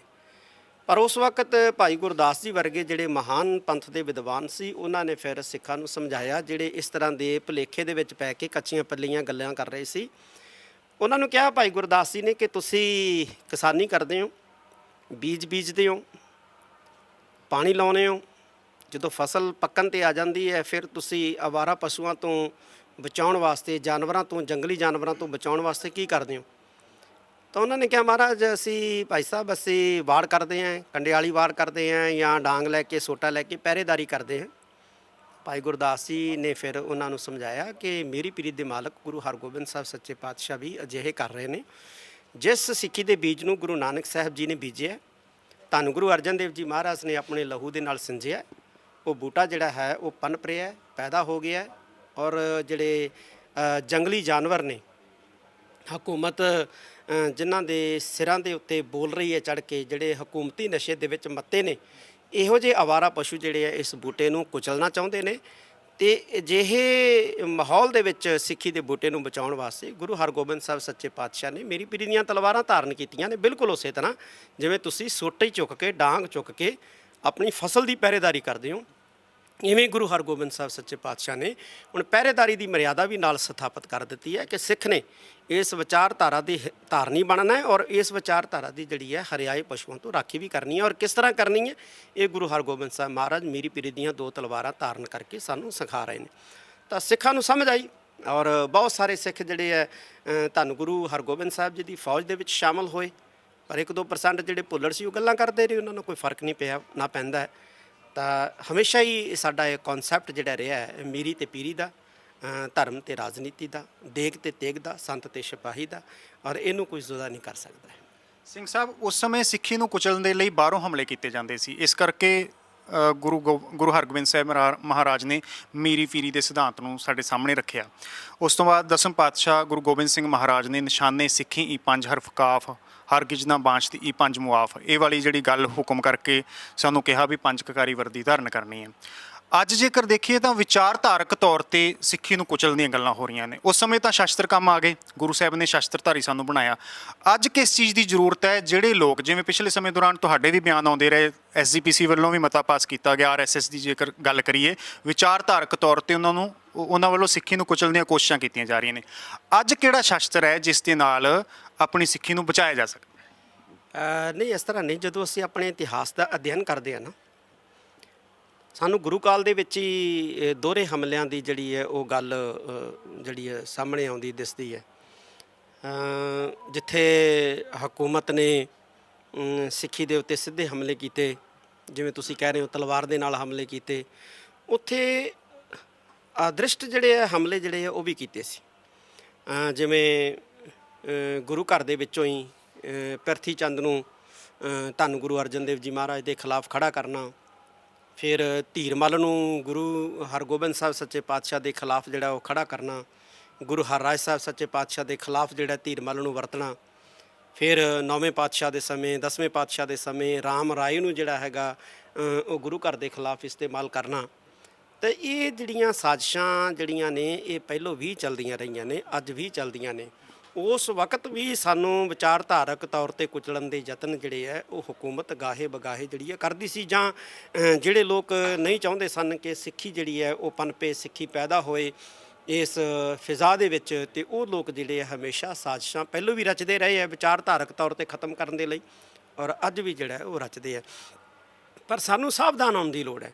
ਉਸ ਵਕਤ ਅਸੀਂ ਸਾਵਧਾਨ ਹੋ ਜਾਂਦੇ ਸੀ। ਸਾਡੇ ਜਦੋਂ ਵਿਦਵਾਨ ਹੁੰਦੇ ਸੀ ਤਾਂ ਸਾਡੇ ਵਿਦਵਾਨ ਜਦੋਂ ਸਾਨੂੰ ਸਮਝਾਉਂਦੇ ਸੀ, ਜਿਵੇਂ ਭਾਈ ਗੁਰਦਾਸ ਜੀ ਹੈ, ਭਾਈ ਗੁਰਦਾਸ ਜੀ ਨੇ ਮੀਣਿਆਂ ਦੇ ਪ੍ਰਥਾਈ ਪੂਰੀ ਇੱਕ ਵਾਰ ਹੀ ਜਿਹੜੀ ਹੈ ਉਹ ਲਿਖ ਦਿੱਤੀ ਸਿੱਖ ਸੰਗਤ ਨੂੰ ਸਾਵਧਾਨ ਕਰਨ ਵਾਸਤੇ, ਔਰ ਸੰਗਤ ਸਾਵਧਾਨ ਹੋਈ। ਤਾਂ ਅੱਜ ਇੱਕ ਜਿਹੜੀ ਵਿਸ਼ੇਸ਼ ਗੱਲ ਉਹ ਸਾਹਮਣੇ ਆਉਂਦੀ ਹੈ ਕਿ ਜਿਹੜੇ ਸਾਡੇ ਵਿਦਵਾਨ ਨੇ, ਸਾਡੇ ਕਥਾਵਾਚਕ ਨੇ, ਜਿਹੜੇ ਸਾਨੂੰ ਸੁਚੇਤ ਕਰਨਾ ਚਾਹੁੰਦੇ ਨੇ, ਉਹਨਾਂ ਨੂੰ ਹੀ ਨਿਸ਼ਾਨਾ ਜਿਹੜਾ ਹੈ ਉਹ ਬਣਾਇਆ ਜਾਂਦਾ, ਉਹਨਾਂ ਨੂੰ ਹੀ ਨਿਸ਼ਾਨੇ ਤੇ ਲਿਆ ਜਾਂਦਾ ਤੇ ਉਹਨਾਂ ਨੂੰ ਜਿਹੜਾ ਕਿਸੇ ਨਾ ਕਿਸੇ ਢੰਗ ਦੇ ਨਾਲ ਟਾਰਗੇਟ ਕੀਤਾ ਜਾਂਦਾ। ਜਿਹੜੇ ਸਿੱਖ ਸਿਧਾਂਤਾਂ ਦੀ, ਸਿੱਖ ਮਰਿਆਦਾਵਾਂ ਦੀ ਪਹਿਰੇਦਾਰੀ ਕਰਨਾ ਸਿਖਾਉਂਦੇ ਨੇ, ਸਿੱਖ ਪਰੰਪਰਾਵਾਂ ਦੀ ਪਹਿਰੇਦਾਰੀ ਕਰਨਾ ਸਿਖਾਉਂਦੇ ਨੇ, ਉਹਨਾਂ ਨੂੰ ਜਿਹੜਾ ਨਿਸ਼ਾਨੇ ਤੇ ਲਿਆ ਜਾਂਦਾ। ਇਹ ਅੱਜ ਦੇ ਦੌਰ ਦੇ ਵਿੱਚ ਇੱਕ ਖਤਰਨਾਕ ਗੇਮ ਹੈ ਜਿਹੜੀ ਸਾਡੇ ਵਿਰੋਧੀਆਂ ਵੱਲੋਂ ਖੇਡੀ ਜਾ ਰਹੀ ਹੈ, ਔਰ ਸਾਨੂੰ ਇਹਨੂੰ ਸਮਝਣ ਦੀ ਬੜੀ ਵੱਡੀ ਜ਼ਰੂਰਤ ਹੈ। ਰਾਸ਼ਟਰੀ ਸਿੱਖ ਸੰਗਤ ਦੇ ਮਨਜੀਤ ਸਿੰਘ ਰਾਏ ਦੇ ਨਾਲ ਗੱਲਬਾਤ ਹੋਈ ਮੇਰੀ। ਉਹ ਕਹਿੰਦੇ ਸ਼੍ਰੋਮਣੀ ਕਮੇਟੀ ਅੱਜ RSS ਦੇ ਖਿਲਾਫ ਮਤੇ ਪਾਸ ਕਰ ਰਹੀ ਹੈ। ਸ਼੍ਰੋਮਣੀ ਕਮੇਟੀ ਨੂੰ ਇਹ ਚਾਹੀਦਾ ਹੈ, ਜਾਂ ਧਾਰਮਿਕ ਸੰਸਥਾਵਾਂ ਨੂੰ ਇਹ ਚਾਹੀਦਾ ਉਹ ਰਾਜਨੀਤੀ ਨਾ ਕਰਨ, ਉਹ ਸਿੱਧਾ ਸਿੱਖੀ ਦਾ ਪ੍ਰਚਾਰ ਕਰਨ। ਉਹਨਾਂ ਨੇ ਇਹ ਵੀ ਸਵਾਲ ਉਠਾਇਆ ਕਿ ਗੁਰਦਾਸਪੁਰ ਏਰੀਆ ਜਾਂ ਹੋਰ ਏਰੀਏ ਦੇ ਵਿੱਚ ਅੱਜ ਲੋਕ ਕਨਵਰਟ ਹੋ ਰਹੇ ਨੇ, ਆਪਣੇ ਧਰਮ ਨੂੰ ਤਿਆਗ ਰਹੇ ਨੇ, ਇਸ ਕਰਕੇ ਸ਼੍ਰੋਮਣੀ ਕਮੇਟੀ ਨੂੰ ਧਰਮ ਪ੍ਰਚਾਰ ਵੱਲ ਹੀ ਧਿਆਨ ਦੇਣਾ ਚਾਹੀਦਾ, ਹੋਰ ਕੋਈ ਗੱਲ ਹੀ ਨਹੀਂ ਕਰਨੀ ਚਾਹੀਦੀ। ਦੇਖੋ, ਹਿੰਦੁਸਤਾਨ ਦੇ ਵਿੱਚ ਹੀ ਨਹੀਂ ਬਲਕਿ ਦੁਨੀਆ ਦੇ ਵਿੱਚ ਕੋਈ ਸੰਸਥਾ, ਕੋਈ ਮੂਵਮੈਂਟ, ਕੋਈ ਲਹਿਰ, ਚਾਹੇ ਉਹ ਮੌਜੂਦਾ ਸਮੇਂ ਦੇ ਵਿੱਚ ਹੈ, ਚਾਹੇ ਉਹ ਪਹਿਲੋਂ ਹੋ ਚੁੱਕੀ ਹੈ, ਰਾਜਨੀਤੀ ਤੋਂ ਕੋਈ ਵੀ ਅਛੂਤੀ ਨਹੀਂ ਹੈ। ਖੁਦ RSS ਜਿਹੜੀ ਹੈ ਉਹ ਰਾਜਨੀਤੀ ਤੋਂ ਅਛੂਤੀ ਨਹੀਂ ਹੈ। ਖੁਦ RSS ਜਿਹੜੀ ਹੈ ਉਹ ਸਭ ਤੋਂ ਵੱਡੀ ਜਿਹੜੀ ਹੈ ਇਸ ਵਕਤ ਮੁਲਕ ਦੇ ਵਿੱਚ ਰਾਜਨੀਤੀ ਵੀ ਕਰਦੀ ਹੈ, ਔਰ ਉਹਨਾਂ ਨੇ ਗਵਰਨਮੈਂਟ ਵੀ ਬਣਾਈ ਹੈ। BJP ਤਾਂ RSS ਦਾ ਇੱਕ ਵਿੰਗ ਹੈ, ਉਹਨਾਂ ਨੇ ਗਵਰਨਮੈਂਟ ਵੀ ਬਣਾਈ ਹੈ। ਇਸ ਕਰਕੇ ਉਹਨਾਂ ਵੱਲੋਂ ਕਹਿਣਾ ਕਿ ਸਿੱਖ ਸੰਸਥਾਵਾਂ ਜਿਹੜੀਆਂ ਇਕੱਲਾ ਧਰਮ ਦੀ ਗੱਲ ਕਰਨ, ਸਾਡੇ ਤਾਂ ਧਰਮ ਤੇ ਰਾਜਨੀਤੀ ਦਾ ਸੁਮੇਲ ਹੈ। ਅਸੀਂ ਤਾਂ ਆਪਣੇ ਇਸ ਸੋਹਣੇ ਤੇ ਜਿਹੜਾ ਸਾਡਾ ਵਿਚਿੱਤਰ ਜਿਹੜਾ ਗੁਰੂ ਹਰਗੋਬਿੰਦ ਸਾਹਿਬ ਮਹਾਰਾਜ ਨੇ ਸਾਨੂੰ ਖਿਆਲ ਦਿੱਤਾ ਹੈ, ਧਰਮ ਤੇ ਰਾਜਨੀਤੀ ਦਾ ਸੁਮੇਲ ਬਖਸ਼ਿਆ, ਇਹਦੀ ਅਸੀਂ ਪਾਲਣਾ ਕਰਨੀ। ਸਿੰਘ ਸਾਹਿਬ, ਵਿਸਾਖੀ ਦੇ ਦਿਹਾੜੇ ਦੀ ਆਪਾਂ ਗੱਲਬਾਤ ਕਰ ਰਹੇ ਹਾਂ। ਵਿਸਾਖੀ ਦੀ ਜੇਕਰ ਗੱਲ ਕਰੀਏ ਤਾਂ ਗੁਰੂ ਗੋਬਿੰਦ ਸਿੰਘ ਮਹਾਰਾਜ ਦੇ ਸਮੇਂ 1699 ਦੀ ਵਿਸਾਖੀ ਨੂੰ ਖਾਲਸਾ ਪੰਥ ਨੂੰ ਸੰਪੂਰਨਤਾ ਬਖਸ਼ੀ ਗਈ, ਸਿਰਜਣਾ ਕੀਤੀ ਗਈ। ਜੇਕਰ ਉਸ ਤੋਂ ਬਾਅਦ ਦੇ ਸਮੇਂ ਦੀ ਗੱਲ ਕਰੀਏ ਤਾਂ ਕਿਸ ਕਿਸ ਢੰਗ ਦੇ ਨਾਲ ਵਿਸਾਖੀ ਦਾ ਦਿਹਾੜਾ ਮਨਾਇਆ ਜਾਂਦਾ ਸੀ, ਕਦੋਂ ਕਦੋਂ ਇਸ ਦੀ ਕੀ ਮਹਾਨਤਾ ਰਹੀ ਹੈ? ਬਾਬਾ ਬੰਦਾ ਸਿੰਘ ਬਹਾਦਰ ਦੇ ਵੇਲੇ, ਉਹਨਾਂ ਤੋਂ ਬਾਅਦ 12 ਮਿਸਲਾਂ ਦੀ ਗੱਲ ਕਰੀਏ, ਉਸ ਸਮੇਂ ਇਸ ਦੀ ਕੀ ਮਹਾਨਤਾ ਰਹੀ? ਦੇਖੋ, ਸਾਡੇ ਜਿਹੜੇ ਜੋੜ ਮੇਲੇ ਹੈ ਇਹਨਾਂ ਨੂੰ ਮਨਾਉਣ ਦਾ ਜਿਹੜਾ ਬੇਸਿਕ ਤਰੀਕਾ ਹੈਗਾ ਉਹ ਤਾਂ ਤਕਰੀਬਨ ਉਹੀ ਹੈ ਜਿਹੜਾ ਪਹਿਲੋਂ ਹੋਇਆ ਕਰਦਾ ਸੀ। ਜਿਵੇਂ ਅਖੰਡ ਪਾਠ ਸਾਹਿਬ ਹੁੰਦੇ ਹੈ, ਦੀਵਾਨ ਸਜਦੇ ਹੈ, ਲੰਗਰ ਸਜਦੇ ਹੈ, ਅਮਰ ਸੰਚਾਰ ਹੁੰਦੇ, ਉਹ ਤਾਂ ਉਹੀ ਹੁੰਦਾ ਹੈ। ਲੇਕਿਨ ਕਿਤੇ ਨਾ ਕਿਤੇ ਸਮੇਂ ਦੇ ਹਿਸਾਬ ਨਾਲ ਜਿਹੜੇ ਟੈਕਨੋਲੋਜੀ ਦਾ ਯੁੱਗ ਆ ਗਿਆ, ਆਵਾਜਾਈ ਦੇ ਸਾਧਨ ਵੱਧ ਗਏ, ਤਾਂ ਫਰਕ ਪੈਂਦਾ ਹੈਗਾ। ਪਹਿਲਾਂ ਜੋੜ ਮੇਲਿਆਂ ਦੇ ਉੱਤੇ ਜਿਹੜੀ ਸੰਗਤ ਹੁੰਦੀ ਸੀ ਉਹ 8-8 10-10 ਦਿਨ ਪਹਿਲੋਂ ਆ ਕੇ ਬੈਠ ਜਾਂਦੀ ਸੀ।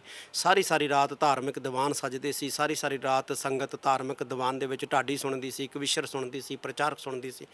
ਹੁਣ ਆਵਾਜਾਈ ਦੇ ਸਾਧਨ ਵਧਣ ਕਰਕੇ ਸੰਗਤ ਜਿਹੜੀ ਹੈ ਸਵੇਰੇ ਆਉਂਦੀ ਹੈ, ਸ਼ਾਮ ਨੂੰ ਹੋ ਜਾਂਦੀ ਹੈ, ਵਾਪਸ ਚਲੀ ਜਾਂਦੀ ਹੈ। ਤਾਂ ਇੰਨਾ ਕੁ ਥੋੜ੍ਹਾ ਬਹੁਤਾ ਫਰਕ ਜਿਹੜਾ ਪਿਆ ਹੈਗਾ।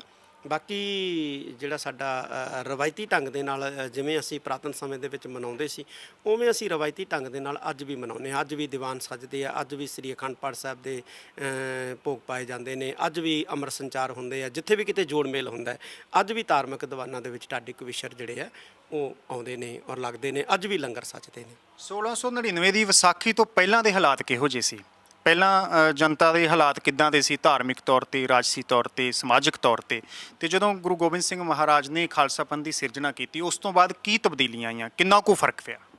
ਮੁਗਲਾਂ ਦਾ ਦੌਰ ਸੀ। ਮੁਗਲਾਂ ਦੇ ਦੌਰ ਦੇ ਵਿੱਚ ਰਾਜੇ ਅਮੀਰ ਸੀ, ਜਗੀਰਦਾਰ ਅਮੀਰ ਸੀ, ਚੌਧਰੀ ਅਮੀਰ ਸੀ, ਪਿੰਡਾਂ ਦੇ ਜਿਹੜੇ ਜੈਲਦਾਰ ਸੀ ਉਹ ਅਮੀਰ ਸੀ, ਲੇਕਿਨ ਬਾਕੀ ਜਿਹੜੀ ਜਨਤਾ ਸੀ, ਚਾਹੇ ਉਹ ਕਿਸਾਨ ਸੀ, ਚਾਹੇ ਉਹ ਮਜ਼ਦੂਰ ਸੀ, ਦਿਹਾੜੀਦਾਰ ਸੀ, ਉਹ ਫਾਈਨੈਂਸ਼ਲੀ ਬਹੁਤ ਕਮਜ਼ੋਰ ਸੀ, ਆਰਥਿਕ ਤੌਰ ਤੇ ਬਹੁਤ ਕਮਜ਼ੋਰ ਸੀ। ਤੇ ਉਹਦੇ ਕੁਝ ਕਾਰਨ ਵੀ ਸੀ ਤੇ ਉਹ ਇੱਕ ਵੱਖਰਾ ਵਿਸ਼ਾ ਹੈ।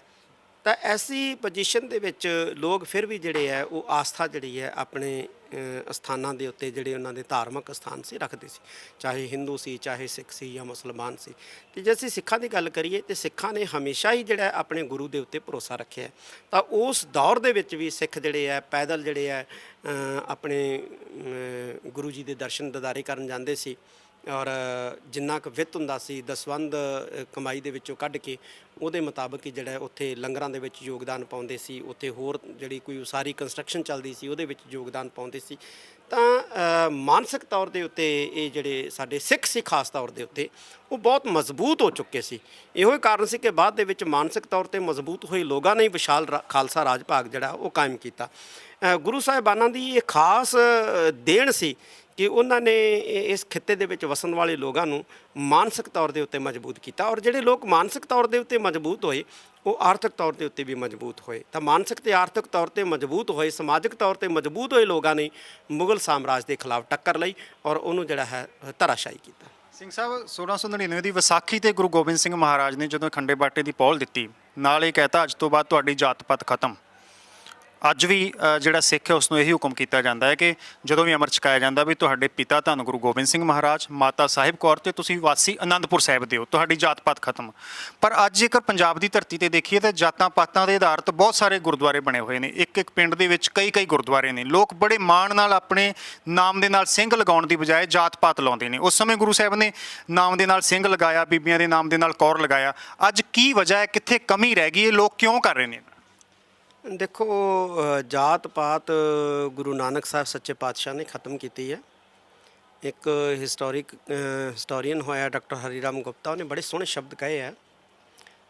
ਉਹ ਕਹਿੰਦਾ ਕਿ ਜਾਤ ਪਾਤ ਇੱਕ ਭੂਤਰੇ ਹੋਏ ਬਲਦ ਦੀ ਤਰ੍ਹਾਂ ਹਿੰਦੁਸਤਾਨ ਦੇ ਵਿੱਚ ਹੈ। ਗੁਰੂ ਨਾਨਕ ਸਾਹਿਬ ਜੀ ਨੇ ਵਿਚਾਰ ਦੇ ਡੰਡੇ ਦੇ ਨਾਲ ਇਸ ਭੂਤਰੇ ਹੋਏ ਬਲਦ ਨੂੰ ਰੋਕਣ ਦਾ ਯਤਨ ਕੀਤਾ, ਇਹਨੂੰ ਧਰਾਸ਼ਾਹੀ ਕਰਨ ਦਾ ਯਤਨ ਕੀਤਾ ਔਰ ਕੀਤਾ ਵੀ। ਤੇ ਗੁਰੂ ਗੋਬਿੰਦ ਸਿੰਘ ਮਹਾਰਾਜ ਨੇ ਇਸ ਜਿਹੜੇ ਭੂਤਰੇ ਹੋਏ ਬਲਦ ਨੂੰ ਸਿੰਘਾਂ ਤੋਂ ਪਟਕ ਕੇ ਜਿਹੜਾ ਸੀ ਪਟਕ ਕੇ ਜਿਹੜਾ ਸੀ ਵਗਾ ਕੇ ਧਰਤੀ ਦੇ ਉੱਤੇ ਮਾਰਿਆ। ਜਦੋਂ ਆਨੰਦਪੁਰ ਸਾਹਿਬ ਦੀ ਧਰਤੀ ਦੇ ਉੱਤੇ ਖਾਲਸੇ ਦੀ ਸਿਰਜਣਾ ਕੀਤੀ ਔਰ ਇੱਕੋ ਬਾਟੇ ਦੇ ਵਿੱਚ ਹੀ ਸਾਰਿਆਂ ਨੂੰ ਖੰਡੇ ਬਾਟੇ ਦੀ ਪਹੁਲ ਛਕਾਈ। ਗੁਰੂ ਘਰ ਦੇ ਵਿੱਚ ਜਾਤ ਪਾਤ ਨੂੰ ਕੋਈ ਥਾਂ ਨਹੀਂ ਹੈ ਔਰ ਨਾ ਹੀ ਸਿੱਖ ਸਿਧਾਂਤ ਦੇ ਅਨੁਸਾਰ ਜਾਤ ਪਾਤ ਨੂੰ ਕੋਈ ਜਗ੍ਹਾ ਹੈਗੀ ਜਾਂ ਜਾਤ ਪਾਤ ਦਾ ਕੋਈ ਪ੍ਰਾਵਧਾਨ ਜਿਹੜਾ ਹੈ ਉਹ ਸਿੱਖ ਸਿਧਾਂਤ ਦੇ ਮੁਤਾਬਕ ਹੈਗਾ। ਇਹ ਜਿਹੜਾ ਸਾਡੇ ਅੰਦਰ ਰੁਝਾਨ ਪੈਦਾ ਹੋਇਆ ਹੈ ਇਹ ਬਿਲਕੁਲ ਗਲਤ ਰੁਝਾਨ ਹੈ, ਜਾਤ ਪਾਤ ਦਾ ਰੁਝਾਨ ਹੈ। ਬਿਲਕੁਲ ਉਵੇਂ ਗਲਤ ਹੈ ਜਿਵੇਂ ਨਸ਼ਿਆਂ ਦਾ ਰੁਝਾਨ ਪੈਦਾ ਹੋ ਗਿਆ, ਜਿਵੇਂ ਬੇਈਮਾਨੀ ਸਮਾਜ ਦੇ ਵਿੱਚ ਪੈਦਾ ਹੋ ਗਈ, ਜਿਵੇਂ ਅਸਹਿਣਸ਼ੀਲਤਾ ਪੈਦਾ ਹੋ ਗਈ, ਜਿਵੇਂ ਨਫ਼ਰਤ ਪੈਦਾ ਹੋ ਗਈ, ਜਿਵੇਂ ਈਰਖਾ ਪੈਦਾ ਹੋ ਗਈ। ਉਸੇ ਤਰ੍ਹਾਂ ਹੀ ਜਾਤ ਪਾਤ ਜਿਹੜੀ ਹੈ ਸਾਡੇ ਸਮਾਜ ਦੇ ਵਿੱਚ ਆ ਗਈ। ਜਿਵੇਂ ਸਮਾਜ ਦੇ ਵਿੱਚ ਈਰਖਾ ਨਹੀਂ ਹੋਣੀ ਚਾਹੀਦੀ, ਨਫ਼ਰਤ ਨਹੀਂ ਹੋਣੀ ਚਾਹੀਦੀ, ਬੇਈਮਾਨੀ ਨਹੀਂ ਹੋਣੀ ਚਾਹੀਦੀ, ਨਸ਼ੇ ਨਹੀਂ ਹੋਣੇ ਚਾਹੀਦੇ, ਉਵੇਂ ਜਾਤ ਪਾਤ ਵੀ ਨਹੀਂ ਹੋਣੀ ਚਾਹੀਦੀ। ਇਹ ਦੂਰ ਕਿਵੇਂ ਹੋਏਗਾ ਲੋਕਾਂ ਦੇ ਵਿੱਚੋਂ, ਕਿਵੇਂ ਲੋਕ ਹਟਣਗੇ? ਤੁਸੀਂ ਵੀ ਪਿਛਲੇ ਸਮੇਂ ਦੌਰਾਨ ਬਿਆਨ ਦਿੱਤੇ ਸੀ ਕਿ ਆਪਣੇ ਨਾਮ ਦੇ ਨਾਲ ਜਿਹੜਾ ਹੈ ਉਹ ਸਿੰਘ ਹੀ ਲਗਾਇਆ ਜਾਏ, ਪਰ ਲੋਕ ਅਜੇ ਵੀ ਹਟਦੇ ਨਹੀਂ। ਦੇਖੋ, ਇਹ ਲੋਕਾਂ ਦੇ ਅੰਦਰ ਮਾਨਸਿਕ ਚੇਤਨਾ ਦਾ ਪੈਦਾ ਹੋਣਾ ਜਿਹੜਾ ਬੜਾ ਜ਼ਰੂਰੀ ਹੈ। ਲੱਗਦਾ ਨਹੀਂ ਇਹ ਜਾਤ ਪਾਤ ਹੰਕਾਰ ਪੈਦਾ ਕਰਦੀ, ਹੰਕਾਰ ਕਰਕੇ ਲਗਾਈ ਜਾ ਰਹੀ? ਬਿਲਕੁਲ ਇਹ ਹੰਕਾਰ ਪੈਦਾ ਕਰਦੀ ਹੈ, ਪਰ ਇਹ ਕਿਤੇ ਨਾ ਕਿਤੇ ਸਾਡੀ ਮਾਨਸਿਕ ਚੇਤਨਾ ਦੇ ਵਿੱਚ ਬੜੀ ਹੋਈ ਹੈ ਔਰ ਇਹਨੂੰ ਬਾਹਰ ਕੱਢਣ ਦੀ ਬੜੀ ਵੱਡੀ ਜਿਹੜੀ ਜ਼ਰੂਰਤ ਹੈ। ਤੇ ਕਿਸੇ ਵੀ ਜੀਵ ਦੇ ਵਿੱਚੋਂ, ਕਿਸੇ ਵੀ ਪ੍ਰਾਣੀ ਦੇ ਵਿੱਚੋਂ ਜਾਂ ਕਿਸੇ ਵੀ ਵਿਅਕਤੀ ਦੇ ਵਿੱਚੋਂ ਜਿਹੜੇ ਬੁਰਾਈ ਦੇ ਅੰਸ਼ ਹੈ, ਚਾਹੇ ਉਹ ਜਾਤ ਪਾਤ ਹੈ ਜਾਂ ਨਫ਼ਰਤ ਹੈ, ਇਹਨੂੰ ਕੱਢਣ ਦੇ ਵਿੱਚ ਮਾਂ-ਬਾਪ ਦਾ ਬਹੁਤ ਵੱਡਾ ਯੋਗਦਾਨ, ਟੀਚਰ ਦਾ ਬਹੁਤ ਵੱਡਾ ਯੋਗਦਾਨ, ਧਾਰਮਿਕ ਸਾਡੇ ਜਿਹੜੇ ਪ੍ਰਚਾਰਕ ਹੈ ਉਹਨਾਂ ਦਾ ਯੋਗਦਾਨ ਔਰ ਸਾਡੇ ਜਿਹੜੇ ਪੋਲੀਟੀਸ਼ੀਅਨ ਜਿਨ੍ਹਾਂ ਤੋਂ ਲੋਕ ਪ੍ਰਭਾਵਿਤ ਹੁੰਦੇ ਆ ਇਹਨਾਂ ਦਾ ਬੜਾ ਵੱਡਾ ਯੋਗਦਾਨ। ਔਰ ਸਾਰੇ ਜੇ ਮਿਲ ਕੇ ਸਾਂਝੇ ਰੂਪ ਦੇ ਵਿੱਚ ਯਤਨ ਕਰਨ, ਮਾਂ-ਬਾਪ ਯਤਨ ਕਰਨ ਕਿ ਸਾਡੇ ਬੱਚੇ ਦੇ ਅੰਦਰ ਜਾਤ ਪਾਤ ਦੀ ਭਾਵਨਾ ਨਹੀਂ ਹੋਣੀ ਚਾਹੀਦੀ, ਟੀਚਰ ਜਿਹੜੇ ਸਕੂਲਾਂ ਦੇ ਵਿੱਚ ਬੈਠੇ ਉਹ ਯਤਨ ਕਰਨ ਕਿ ਜਿਹੜੇ ਸਾਡੇ ਵਿਦਿਆਰਥੀ ਆ ਉਹਨਾਂ 'ਚ ਜਾਤ ਪਾਤ ਦੀ ਭਾਵਨਾ ਨਹੀਂ ਹੋਣੀ ਚਾਹੀਦੀ, ਔਰ ਸਾਡੇ ਜਿਹੜੇ ਧਾਰਮਿਕ ਪ੍ਰਚਾਰਕ ਹੈ ਇਹ ਯਤਨ ਕਰਨ ਕਿ ਸਾਡੇ ਸਮਾਜ ਦੇ ਅੰਦਰ, ਸਾਡੀ ਕੌਮ ਦੇ ਅੰਦਰ ਜਾਤ ਪਾਤ ਦੀ ਭਾਵਨਾ ਨਹੀਂ ਹੋਣੀ ਚਾਹੀਦੀ। ਔਰ ਸਭ ਤੋਂ ਵੱਡੀ ਗੱਲ ਕਿ ਸਾਡੇ ਜਿਹੜੇ ਰਾਜ ਕਰ ਰਹੀ ਜਿਹੜੀ ਧਿਰ ਹੈ, ਰਾਜਸੀ ਸ਼੍ਰੇਣੀ ਹੈ, ਉਹ ਇਹ ਧਾਰੇ ਕਿ ਸਾਡੇ ਸਮਾਜ ਦੇ ਵਿੱਚੋਂ ਅਸੀਂ ਜਾਤ ਪਾਤ ਦਾ ਕੋਡ ਜਿਹੜਾ ਹੈ ਉਹ ਕੱਢਣਾ ਹੈ ਬਾਹਰ, ਔਰ ਕਿਸ ਤਰ੍ਹਾਂ ਕੱਢਣਾ ਹੈ, ਕਿਵੇਂ ਕੱਢਣਾ ਹੈ, ਇਹਦੇ ਲਈ ਕੋਈ ਵਿਸ਼ੇਸ਼ ਪਾਲਿਸੀਆਂ ਬਣਾਵੇ ਤਾਂ ਇਹ ਮਸਲਾ ਹੱਲ ਹੋ ਸਕਦਾ। ਆਖਰੀ ਸਵਾਲ ਸਿੰਘ ਸਾਹਿਬ, ਵਿਸਾਖੀ ਦਿਹਾੜਾ 13 ਅਪ੍ਰੈਲ ਨੂੰ ਮਨਾਇਆ ਜਾ ਰਿਹਾ ਹੈ। ਇਸ ਦੇ ਨਾਲ ਨਾਲ ਦਸਤਾਰ ਦਿਵਸ ਵੀ ਹੈ ਤੇ ਧੰਨ ਗੁਰੂ ਅਮਰਦਾਸ ਮਹਾਰਾਜ ਦਾ ਗੁਰਿਆਈ ਦਿਵਸ ਵੀ ਹੈ। ਅੱਜ ਜੇਕਰ ਇੰਟਰਨੈਸ਼ਨਲ ਲੈਵਲ ਤੇ ਗੱਲ ਕੀਤੀ ਜਾਏ ਤਾਂ ਦਸਤਾਰ ਦੇ ਉੱਪਰ ਵੀ ਕਿਸੇ ਨਾ ਕਿਸੇ ਤਰ੍ਹਾਂ ਹਮਲੇ ਹੁੰਦੇ ਨੇ। ਕੋਈ 에ਅਰਪੋਰਟ ਦੇ ਉੱਪਰ ਦਸਤਾਰ ਲੁਹਾ ਕੇ ਚੈਕਿੰਗ ਕੀਤੀ ਜਾਂਦੀ ਹੈ, ਕਕਾਰ ਲੁਹਾਏ ਜਾਂਦੇ ਨੇ। ਇਸ ਬਾਰੇ ਕੀ ਕਹਿਣਾ ਚਾਹੋਗੇ? ਜਿਹੜੀਆਂ ਚੁਣੌਤੀਆਂ ਨੇ ਪੰਥ ਦੇ ਮੂਹਰੇ, ਇਹਨਾਂ ਚੁਣੌਤੀਆਂ ਦਾ ਕਿਵੇਂ ਸਾਹਮਣਾ ਕੀਤਾ ਜਾਣਾ ਚਾਹੀਦਾ ਹੈ? ਕੀ ਉਪਰਾਲੇ ਕੀਤੇ ਜਾਣੇ ਚਾਹੀਦੇ ਨੇ? ਕਿ ਅਕਾਲ ਤਖਤ ਸਾਹਿਬ ਦੇ ਵੱਲੋਂ ਕਿ ਉਪਰਾਲੇ ਕੀਤੇ ਜਾ ਰਹੇ ਨੇ ਇਸ ਸੰਬੰਧ ਦੇ ਵਿੱਚ? ਦੇਖੋ, ਚੁਣੌਤੀਆਂ ਤਾਂ ਗੁਰੂ ਨਾਨਕ ਸਾਹਿਬ ਦੇ ਸਮੇਂ ਤੋਂ ਹੀ ਸਿੱਖਾਂ ਦੇ ਸਾਹਮਣੇ ਜਿਹੜੀਆਂ ਉਹ ਆਣ ਖੜੋਤੀਆਂ ਸਨ ਤੇ ਸਿੱਖਾਂ ਨੇ ਉਹਨਾਂ ਦਾ ਮੁਕਾਬਲਾ ਵੀ ਕੀਤਾ ਹੈ। ਅੱਜ ਵੀ ਚੁਣੌਤੀਆਂ ਹਮੇਸ਼ਾ ਹੀ ਰਹਿਣ ਗਈਆਂ। ਜਿੰਨਾ ਚਿਰ ਇਨਸਾਨ ਜ਼ਿੰਦਗੀ ਜਿਉਂਦਾ ਹੈ ਉਹਦੇ ਸਾਹਮਣੇ ਚੁਣੌਤੀਆਂ ਜਿਹੜੀਆਂ ਉਹ ਆਉਂਦੀਆਂ ਹੀ ਆਉਂਦੀਆਂ ਨੇ। ਪਰਿਵਾਰਕ ਚੁਣੌਤੀਆਂ, ਸਮਾਜਿਕ ਚੁਣੌਤੀਆਂ, ਆਰਥਿਕ ਚੁਣੌਤੀਆਂ, ਰਾਜਨੀਤਿਕ ਚੁਣੌਤੀਆਂ, ਧਾਰਮਿਕ ਚੁਣੌਤੀਆਂ, ਉਵੇਂ ਕੌਮਾਂ ਦੇ ਅੱਗੇ ਵੀ ਚੁਣੌਤੀਆਂ ਆਉਂਦੀਆਂ ਨੇ। ਪਹਿਲਾਂ ਵੀ ਸੀ, ਅੱਜ ਵੀ ਹੈ ਤੇ ਹਮੇਸ਼ਾ ਹੀ ਰਹਿਣਗੀਆਂ। ਔਰ ਹਮੇਸ਼ਾ ਹੀ ਸਾਡੀਆਂ ਜਿਹੜੀਆਂ ਸੰਸਥਾਵਾਂ ਨੇ, ਸ੍ਰੀ ਅਕਾਲ ਤਖਤ ਸਾਹਿਬ ਵਰਗੀ ਸਾਡੀ ਸਦੀਵੀ ਸੰਸਥਾ ਹੈ, ਇਹ ਹਮੇਸ਼ਾ ਹੀ ਚੁਣੌਤੀਆਂ ਦੇ ਨਾਲ ਮੁਕਾਬਲਾ ਕਰਨ ਦੇ ਲਈ ਸਿੱਖ ਸਮਾਜ ਨੂੰ ਸਮਰੱਥ ਬਣਾਉਣ ਦਾ ਕਾਰਜ ਕਰਦੀ ਆਈ ਹੈ ਔਰ ਕਰਦੀ ਰਹੇਗੀ। ਵਿਸਾਖੀ ਦੇ ਇਸ ਪਵਿੱਤਰ ਦਿਹਾੜੇ ਤੇ ਸਿੱਖ ਕੌਮ ਨੂੰ ਕੀ ਸੰਦੇਸ਼ ਦੇਣਾ ਚਾਹੋਗੇ? ਕਿਹੜੀ ਸਭ ਤੋਂ ਵੱਡੀ ਚੁਣੌਤੀ ਹੈ ਜਿਸ ਦਾ ਹੁਣ ਮੁਕਾਬਲਾ ਕਰਨ ਦੀ ਜ਼ਰੂਰਤ ਹੈ? ਇਸ ਮੌਕੇ ਤੇ ਤੁਸੀਂ ਕੀ ਕਹਿਣਾ ਚਾਹੋਗੇ ਅਕਾਲ ਤਖਤ ਸਾਹਿਬ ਦੇ?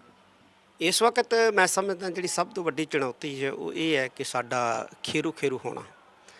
ਅਸੀਂ ਦੁਨੀਆ ਦੇ ਵਿੱਚ ਮਿਨੋਰਟੀਜ਼ ਹਾਂ ਔਰ ਅਸੀਂ ਇੱਕ ਨਹੀਂ ਹਾਂ। ਸਾਡੇ ਜਿਹੜੇ ਹੈ ਗੁਰੂ ਇੱਕ ਆ, ਸਾਡੇ ਖੰਡੇ ਬਾਟੇ ਦੀ ਮਰਿਆਦਾ ਇੱਕ ਹੈ, ਸਾਡਾ ਨਿਤਨੇਮ ਇੱਕ ਹੈ, ਪਰ ਇਹਦੇ ਬਾਵਜੂਦ ਅਸੀਂ ਇੱਕ ਨਹੀਂ ਹਾਂ। ਇਹ ਸਭ ਤੋਂ ਵੱਡੀ ਚੁਣੌਤੀ ਹੈ ਔਰ ਇਹਦੇ ਲਈ ਅਸੀਂ ਸਿੱਖ ਸੰਸਥਾਵਾਂ ਨੂੰ ਸਮਰੱਥ ਬਣਾਉਣ ਦਾ ਯਤਨ ਕਰ ਰਹੇ ਹਾਂ। ਸਿੱਖ ਸੰਸਥਾਵਾਂ ਸਾਡੀਆਂ ਸਮਰੱਥ ਬਣਨ ਔਰ ਸਾਡੀ ਕੌਮ ਦੇ ਅੰਦਰ ਏਕਤਾ ਹੋਵੇ, ਕਿਉਂਕਿ ਇਸ ਵਕਤ ਸਾਡੀਆਂ ਸੰਸਥਾਵਾਂ ਨੂੰ ਵੀ ਜਿਹੜਾ ਹੈ ਉਹ ਅਟੈਕ ਕੀਤਾ ਜਾ ਰਿਹਾ ਤਾਂ ਕਿ ਸਾਡੀਆਂ ਸੰਸਥਾਵਾਂ ਜਿਹੜੀਆਂ ਨੇ ਉਹ ਸਾਡੇ ਸਮਾਜ ਨੂੰ ਇਕੱਠਾ ਕਰਨ ਦੇ ਲਈ ਯਤਨਸ਼ੀਲ ਨਾ ਹੋਣ। ਤਾਂ ਸਾਡੀ ਉਹੀ ਕੋਸ਼ਿਸ਼ ਹੈ ਕਿ ਸੰਸਥਾਵਾਂ ਨੂੰ ਸਮਰੱਥ ਬਣਾਈਏ ਔਰ ਸੰਸਥਾਵਾਂ ਸਮਰੱਥ ਹੋਣਗੀਆਂ ਤੇ ਸਾਡੀ ਕੌਮ ਸਮਰੱਥ ਹੋਵੇਗੀ। ਸਿੰਘ ਸਾਹਿਬ, ਤੁਸੀਂ ਅਟੈਕ ਦੀ ਗੱਲ ਕਰਦੇ ਹੋ, ਫਿਰ ਆਖਰੀ ਸਵਾਲ ਆ ਗਿਆ, ਕਿਉਂਕਿ ਬਹੁਤ ਵਾਰ ਤੁਸੀਂ ਇਸ ਗੱਲ ਨੂੰ ਦੁਹਰਾਇਆ ਕਿ ਸਿੱਖ ਸੰਸਥਾਵਾਂ ਦੇ ਉੱਪਰ ਅਟੈਕ ਕੀਤਾ ਜਾ ਰਿਹਾ, ਇਹਨਾਂ ਨੂੰ ਬਚਾਉਣ ਦੀ ਲੋੜ ਹੈ, ਇਹਨਾਂ ਨੂੰ ਨੁਕਸਾਨ ਕੀਤਾ ਜਾ ਰਿਹਾ ਹੈ। ਸਪਸ਼ਟ ਨਹੀਂ ਹੋ ਪਾਉਂਦਾ ਸੰਗਤ ਨੂੰ ਕੌਣ ਨੁਕਸਾਨ ਕਰ ਰਿਹਾ ਹੈ। ਹਰ ਵਾਰ RSS ਦੇ ਉੱਪਰ ਗੱਲ ਥੋਪ ਦਿੱਤੀ ਜਾਂਦੀ ਹੈ, ਇੱਥੋਂ ਤੱਕ ਕਿ ਜਦੋਂ ਆਪਸੀ ਸਿੱਖਾਂ ਦੀ ਇੱਕ ਦੂਜੇ ਨਾਲ ਵਿਗੜਦੀ ਹੈ ਵਿਚਾਰਧਾਰਕ ਤੌਰ ਤੇ, ਚਾਹੇ ਉਹ ਮਿਸ਼ਨਰੀ ਹੈ, ਟਕਸਾਲੀ ਸਿੰਘ ਨੇ, ਅਖੰਡ ਕੀਰਤਨੀ ਜਥੇ ਵਾਲੇ ਨੇ, ਜਦੋਂ ਵੀ ਕਿਤੇ ਆਪਸ ਦੇ ਵਿੱਚ ਖੈਬੜਬਾਜ਼ੀ ਹੁੰਦੀ ਹੈ ਤੇ ਇੱਕ ਦੂਸਰੇ ਦੇ ਉੱਪਰ RSS ਦਾ ਆਰੋਪ ਲਗਾ ਦਿੱਤਾ ਜਾਂਦਾ ਹੈ। ਅਸਲ ਦੇ ਵਿੱਚ ਸੱਚਾਈ ਕੀ ਹੈ, ਅਸਲੀਅਤ ਕੀ ਹੈ? ਮੈਂ ਕੀਰਤਪੁਰ ਸਾਹਿਬ ਦੀ ਪਾਵਨ ਧਰਤੀ ਦੇ ਉੱਤੇ ਵੀ ਇੱਕ ਵਾਰੀ ਬੋਲਦਿਆਂ ਇਹ ਸ਼ਬਦ ਕਹੇ ਸੀ ਕਿ ਸੰਸਥਾਵਾਂ ਨੂੰ ਬਾਹਰੋਂ ਚੁਣੌਤੀਆਂ ਨੇ, ਸੰਸਥਾਵਾਂ ਦੇ ਅੰਦਰੋਂ ਵੀ ਚੁਣੌਤੀਆਂ ਨੇ। ਸੰਸਥਾਵਾਂ ਨੂੰ ਖੋਖਲਾ ਜਿਹੜਾ ਹੈ ਉਹ ਸੰਸਥਾਵਾਂ ਦੇ ਅੰਦਰੋਂ ਵੀ ਕੀਤਾ ਜਾਂਦਾ ਹੈ, ਬਾਹਰੋਂ ਵੀ ਕੀਤਾ ਜਾਂਦਾ ਹੈ। ਸਾਨੂੰ ਅੰਦਰੋਂ ਖੋਖਲਾ ਕਰਨ ਵਾਲੇ, ਬਾਹਰੋਂ ਖੋਖਲਾ ਕਰਨ ਵਾਲਿਆਂ ਨੂੰ ਪਹਿਚਾਨਣ ਦੀ ਬਹੁਤ ਵੱਡੀ ਜ਼ਰੂਰਤ ਹੈ। ਧੰਨਵਾਦ ਸਿੰਘ ਸਾਹਿਬ, ਤੁਸੀਂ ਖੁੱਲ੍ਹ ਕੇ ਵਿਸਾਖੀ ਦਿਹਾੜੇ ਦੇ ਉੱਪਰ ਵਿਚਾਰ ਵਟਾਂਦਰਾ ਕੀਤਾ। ਇਹ ਸਨ ਸਿੰਘ ਸਾਹਿਬ ਗਿਆਨੀ ਹਰਪ੍ਰੀਤ ਸਿੰਘ, ਜਿਨ੍ਹਾਂ ਨੇ ਵਿਸਾਖੀ ਦੇ ਇਸ ਪਵਿੱਤਰ ਦਿਹਾੜੇ ਦੇ ਉੱਪਰ ਖੁੱਲ੍ਹ ਕੇ ਵਿਚਾਰ ਰੱਖੇ ਨੇ। ਪੰਜ ਕਕਾਰਾਂ ਦੀ ਕੀ ਜ਼ਰੂਰਤ ਹੈ ਅੱਜ ਦੇ ਸਮੇਂ ਦੇ ਵਿੱਚ ਵੀ, ਤੇ ਗੁਰੂ ਗੋਬਿੰਦ ਸਿੰਘ ਮਹਾਰਾਜ ਦੇ ਵੱਲੋਂ 1699 ਦੀ ਵਿਸਾਖੀ ਨੂੰ ਜਦੋਂ ਖਾਲਸਾ ਪੰਥ ਸਜਾਇਆ ਗਿਆ ਉਸ ਤੋਂ ਪਹਿਲਾਂ ਦੇ ਕੀ ਹਾਲਾਤ ਸਨ, ਉਸ ਤੋਂ ਬਾਅਦ ਦੇ ਕੀ ਹਾਲਾਤ ਹੋਏ, ਇਸ ਬਾਰੇ ਵੀ ਸਿੰਘ ਸਾਹਿਬ ਨੇ ਖੁੱਲ੍ਹ ਕੇ ਸਾਡੇ ਨਾਲ ਵਿਚਾਰ ਸਾਂਝੇ ਕੀਤੇ ਨੇ। ਕੈਮਰਾਮੈਨ ਮੋਨੂ ਦੇ ਨਾਲ ਰਣਦੀਪ ਸਿੰਘ, ਜਗਬਾਣੀ TV, ਸਾਬੋ ਕੀ ਤਲਵੰਡੀ, ਤਖ਼ਤ ਸ੍ਰੀ ਦਮਦਮਾ ਸਾਹਿਬ।